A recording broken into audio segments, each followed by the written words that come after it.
It's Monchi time!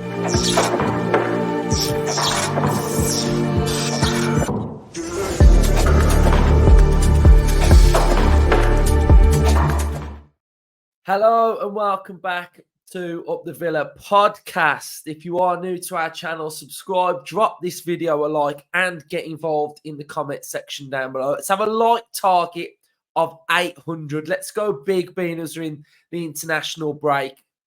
And your support helps the channel out massively. So what I wanted to do on this episode is have a think and a look ahead to January as it's fast approaching. We've now got a run of games through the back end of November to December, and then we are straight into January when the transfer window opens. So on this episode, I'm going to have a look at the role of Monchi again. We're going to go through and we're going to have a look at how meticulous Monchi is and how Monchi works and the way in which he will be helping and aiding Unai Emery. We're going to have a look at the whole squad. We're going to have a look at how it's looking. Is it balanced? Is it not? We're going to then have a look at the three positions that I potentially would like to strengthen him. And then we'll go to the thoughts of you guys in the community thread who dropped your thoughts as well. So still get involved on the episode. Share your thoughts. So Monchi and the transfer window coming up. And I've got to say, and I'm going to pose a question for you all to think about now. Have you thought about the transfer window? And I know I am now because that's why I'm doing the episode.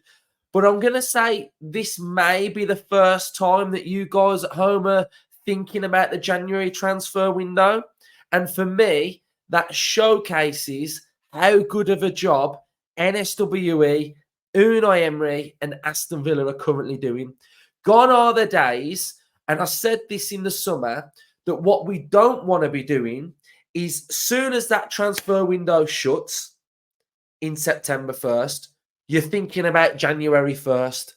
Now, that has been Aston Villa for how many years have we been like that? It shuts and we're going, we still need a striker, we need a midfielder, we need this, we need that, can't wait for January. I haven't seen any Villa fans say that once. So that, to me, shows that the squad is in a good place. And my overriding thoughts on the up-and-coming window are, if something can be done, fine. If not, it is not an absolute necessity to bring in 3 or 4 players. I've highlighted 3 areas that I think potentially. But if it can't be done in Jan, it doesn't need to be done in Jan, and it can wait, and we can move forward and look at the summer and the signings. But I will caveat that and say, if we get through December and we are near the top and near top 4, then certain signings might be done because we have to seize the moment. And I think that may happen depending on where we are. But we'll get into it then. And we'll start talking about Monchi and what Monchi's role is. And again, gone are the days of this player looks half decent for a team that's mid-table. Should Villa sign him? Back-end championship teams, they're doing well in the championship. They would just fit Villa's system. That's not how we work when we sign players anymore. So I'm going to go through this brilliant article and we'll run through how Monchi operates in a transfer window then. So let's get straight onto it then. So this is all about Monchi and the keystones of Monchi's success. So the main reasons of Seville's and Monchi's success sound very simple: hard work and maintaining contacts. According to the phrase, success is only ahead of the work in the dictionary. His main tasks are first and foremost supporting the players and the coach in winning as many games as possible, and the course concentrating on successful transfer market. The Andalusian philosophy is based on 3 columns. 1, direction. All departments of the club work together for the sportive success. Number 2, organisation. Always be prepared. Do not allow improvisation and define clear goals. And number 3, teamwork. The group leading is worthless without his team members. It's interesting to see how Monchi, as a manager, deals with the results of his and the work of his team. If the results are bad, he just blames himself. If the results are mediocre, the group is jointly responsible. And if the results are good, he openly communicates that the others were responsible. This creates trust and encourages his employees to take initiative. So, how does Monchi get to a point where we have a list of players, we have targets, who's responsible for picking the final target? How does the scouting work? And how do we find that specific player from a number of players that are the possible options? So we'll get into that now. So scouting. Monchi divides into two parts. So-called gross scouting takes place around July and December, and net scouting from January to May to June. Basically, the motto here is that the sports director and the scouting department work completely independently without coordinating their work with the head coach. The coaching staff should fully concentrate on working with the team and winning games. So in the scouting period, there's no communication with the head coach in Unai Emery. The former goalkeeper is known for his big know-how on the French market. In recent years, his scouting has been able to identify, and this is mad, talented but quite unknown players there, and they were able to sell them for great profit after successful years in Seville. Clement Longley, who now plays for Villa, was signed by the second league AS Nancy for 5.4 million and transferred to Barcelona for 35.9. So that's how he was able to operate at Seville. So gross scouting, every scout watches as many games as possible in his country / area without having specific goal. Monchi pursues the strategy to the count of all positions, as he has often had to deal with unexpected departures of first 11 players in the past, which he could not adequately replace due to a lack of preparation. The approach is intended to avoid this in these cases. So net scouting. In net scouting, the players who were selected by gross scouting, so the net scouting is the broader scheme of scouting. Now we're in net scouting. So net scouting, the players who were selected by gross scouting are scouted intensively. Monchi attaches great importance to two aspects. Firstly, the scouting should take place in as many different situations as possible to complete the picture of the player. Home and away games against strong or weak opposition, as well as international duties to play the important role. Secondly, the scouting should be done by different scouts. As a result, a scout may no longer value the same player during the net scouting that he's already dealt with in gross scouting. This should result in a large number of different opinions. All of them are put together in a big evaluation about the scouted player. In total, each potential signing is scouted 6 to 7 times. So that shows the intense work of the complete scouting network. Now, let's talk about, we've been in the scouting network. Now let's talk about the player selection. Only after intense scouting of the relevant players, the start to get the coach involved. So now Unai is involved in this process. Monchi clarifies that the trainer orders a list of profiles that, in his expert opinion, he needs to improve the team based on the desired profiles. The scouting department selects suitable players who meet the coach's expectations. From initially more than over 500 players during the gross scouting, a list of approximately 6 to 8 players per position is created, which is presented to the coach with the help of videos. In addition to classic factors, physical, technical, and tactical, and the psychological profile of the players, the following criteria of immense importance from the manager when evaluating and selecting players: economic conditions. These include the actual and current player value, possible release clauses, and salary over the term of the contract. Acclimatization period. Can the player immediately perform? Can the player deliver his best performances under these current conditions. Future increase player value. Here, Monchi works according to a 70-30 rule. 30% of the signings should perform immediately, and 70% of them, the staff have to focus more development time on player enhancement. Monchi has developed 3 keys to help new arrivals adapt: knowledge about the club, character of the player, and an introduction to the players must be flawlessly planned, and no big statements may be made that would put the player under unnecessary pressure.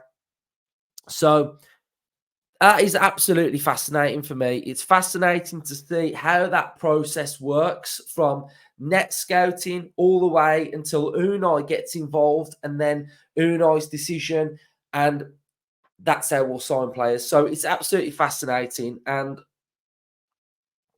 so many of those things in that article we've already seen, haven't we? Because it spoke about the end as well, about the players coming to that club and their adaptation period. We saw how we're now having this, and excuse me, I don't know what their official term is at Villa, somebody who liaises with new signings to get them settled at Villa. We saw Duran, when Duran signed, and we did that big video of Juan Pablo Angel, you know, and he teared up, didn't he, Duran? But that's all helping him feel settled and at ease. So all of these different aspects we've started to see at Villa. And what I would say about Monchi as well is, the last window, we was really yet to see what Monchi's all about, were we? Because he'd only just come into the club, hadn't he? And we know we've got this meticulous level of detail now on the scouting side of things, on how we will draw the list. We will go through the players that fit the profile that Unai wants. And we didn't really have that much time with Monchi in the summer. So I can imagine from the summer to January, that period has really been honed in, and we've got the vision of the direction of where we want to be working to. And this sort of paves way to what I was saying at the start about us fans not waiting for that next transfer window. We don't need to, because we are planning and the preparation is there.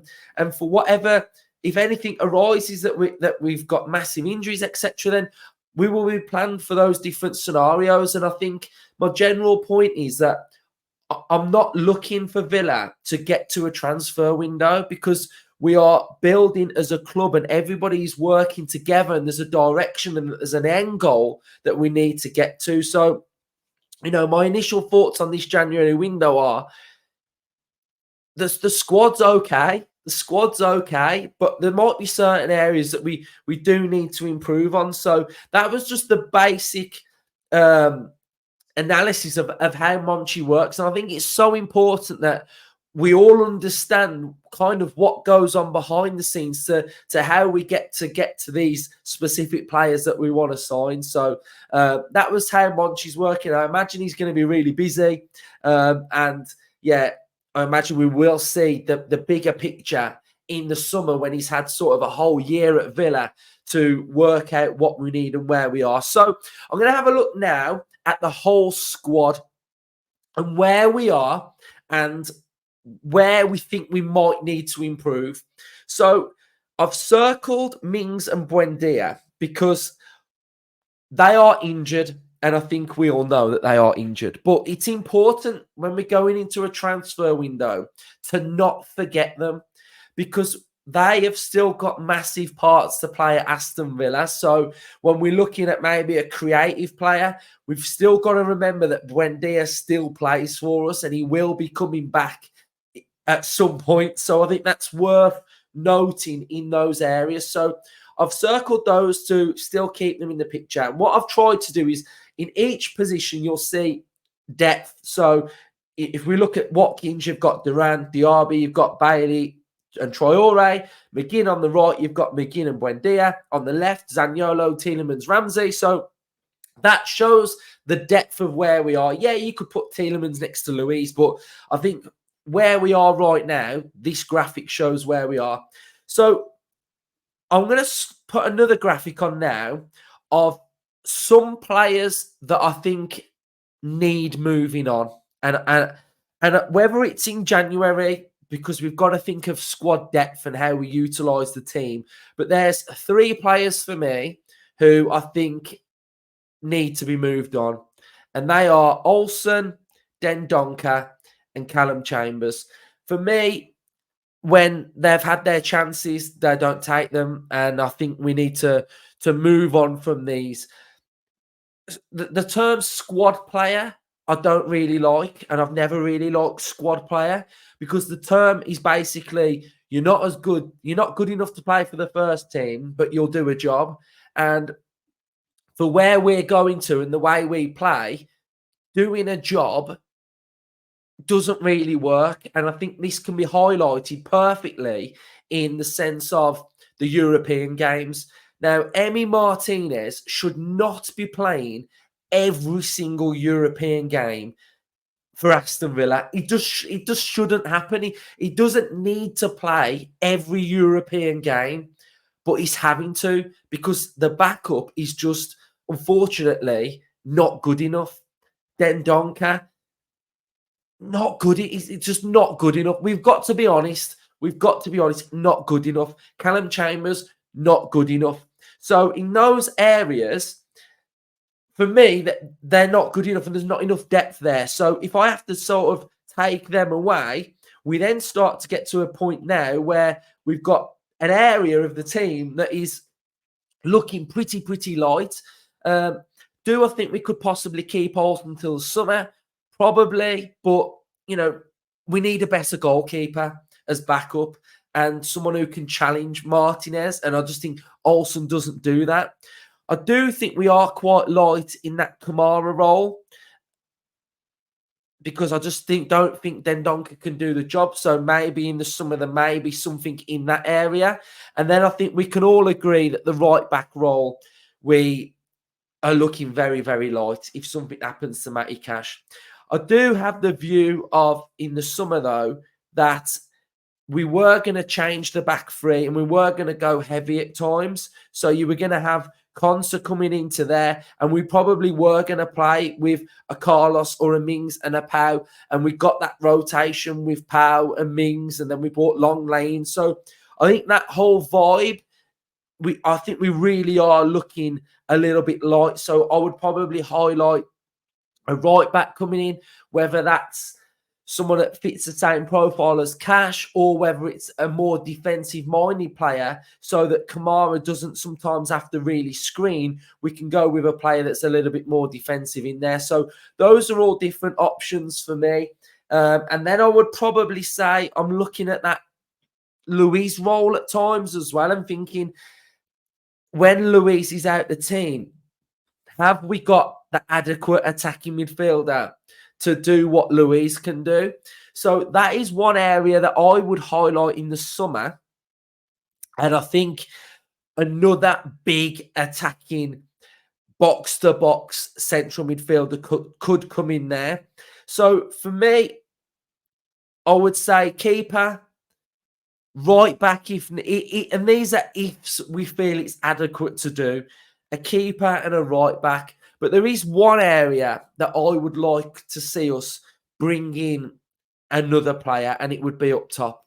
I think with Duran, he's not really getting enough minutes, is he? He's not playing enough games. And I think we could potentially bring in not like a seasoned pro striker, but a European striker who knows his role when he's coming to the club.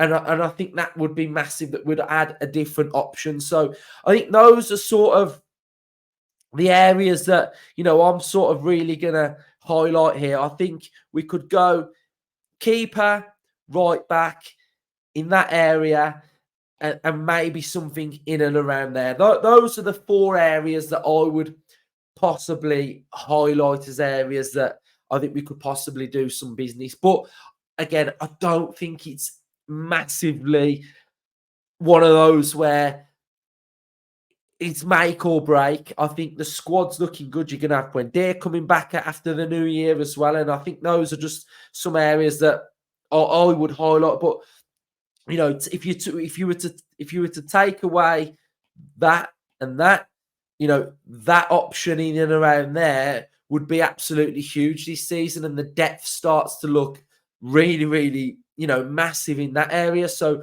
we've got Ramsey coming back. We've got to find a role for Zaniolo in there somewhere as well. So I think it's just sort of fine-tuning and just seeing where we are. If we're in and around Champions League in January, then potentially we might go big and seize that opportunity. So what we're going to do now is we're going to have a look at some of the latest links that have come out then. So latest links and rumours of players that we've been linked with. And then I've got two options that I'm going to go with. So we've got the first option. We are linked with Kili Kosai from Besiktas, a striker, 18 years of age. So another youngster who isn't really playing many games at the minute. He's played 2 games. He hasn't started any, scored no goals. Got to be honest, I don't really know too much about this guy at all. Now, another exciting winger that we've been linked with is Katamo from Sporting, who is 22 years of age. He's sort of setting alight that Portuguese league at the minute, playing in a really good side. This season, he's got a SOFA score rating of 6.93. He's played 9 games, started 2. He's got 1 goal. He's got 1 assist. Passing accuracy 79%. And he has also got, let's try and find his dribbles, 43% successful dribbles. Duels won, 59%. And then when I was talking about the striker and on what we currently need, and there's a player here that sort of fits the bracket of what I would be looking for. So, a player that scores goals, he's been around the block. He knows where the back of the net is. He knows his role. He would know that he was sort of not going to come in as a major starter, but he could challenge Watkins. There could be European games where Watkins could sit out, and you'd have had no problem with this player starting. So a player of the ilk of Gerard Moreno, 31 years of age. He's got an attacking rating of 81. We haven't been linked with Moreno. This is my pick, by the way. Creativity 73. So far this season, 7.72 on SOFA score. He's played 11 games, started 10, scored 8 goals for Villarreal, which is absolutely massive. So he's a player that I really rate. I think he could do a really impressive job under Unai Emery. And I think that type of striker is something that we could potentially be looking at. And then the big one who's still on my list is Pedro Goncalves. It's just, we've got to go back there. We've got to go back there and have a look and just keep an eye on him to see how he's doing.